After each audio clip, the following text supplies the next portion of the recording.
ये कहानी एक जालिम और मगरूर फूफी शाइस्ता बेगम की है, जो अपने गरूर और उन्ना की वजह से हमेशा दूसरों को कमतर समझती थी। शाइस्ता बेगम के अपने बच्चे नहीं थे, लेकिन वो अपने भाई अहमद के 3 बच्चों के साथ रहती थीं। उन बच्चों के नाम अली, मरियम और छोटा दानियाल थे। शाइस्ता बेगम का रवैया हमेशा सख्त और तलख रहता था। शाइस्ता बेगम बच्चों को जरा सी भी आजादी न देते। वो हर वक्त उन्हें डांटती रहते और उनके वालिदैन पर भी इल्जाम लगाते कि उन्होंने बच्चों को बिगाड़ रखा है। अली, ये तुम्हारे जूते कहाँ रखे हैं? मरियम, ये चाय का कप क्यों छोड़ दिया? दानियाल, तुम तो बिल्कुल नकमे हो कि कुछ नहीं सीखोगे। बच्चे हर वक्त खौफजदा रहते। वो फूफी से बात करते हुए कांपते, क्योंकि वो हमेशा डांट के अलावा कुछ ना देती थीं। शाइस्ता बेगम की अपनी जिंदगी भी बहुत मुश्किल रही थी।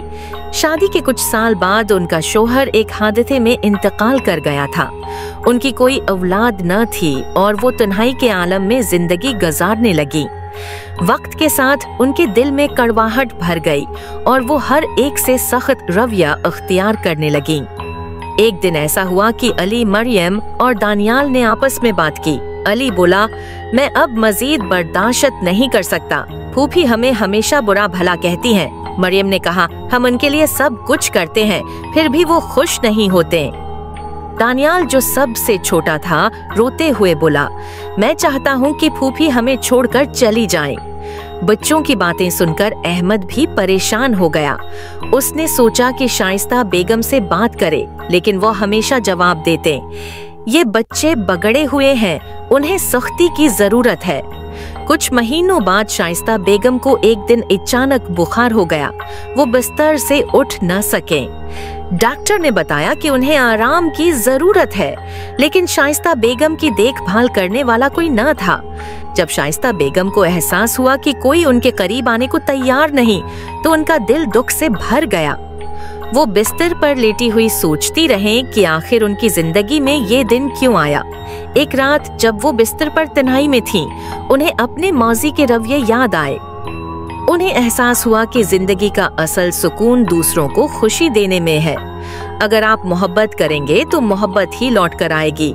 अगली सुबह शाइस्ता बेगम ने अहमद से कहा कि बच्चों को उनके पास भेजे।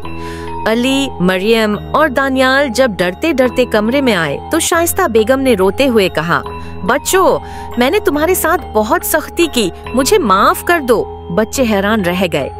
उन्होंने कभी शाइस्ता बेगम को उस तरह नहीं देखा था। अली ने आगे बढ़कर कहा, फूफी जान, हम आपसे नाराज थे, लेकिन अगर आप बदल जाएंगी तो हम आपको माफ कर देंगे।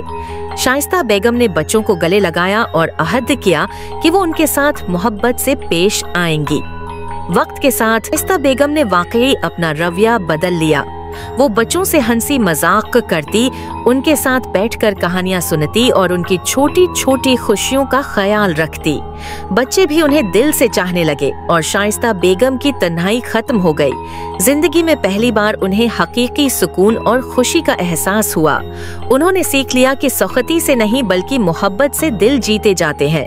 ये कहानी हमें सिखाती है कि रिश्ते मोहब्बत और शफकत से बनते हैं। अगर हम दूसरों के साथ अच्छा बर्ताव करेंगे तो जिंदगी में खुशियां हमारा मुकद्दर बनेंगी।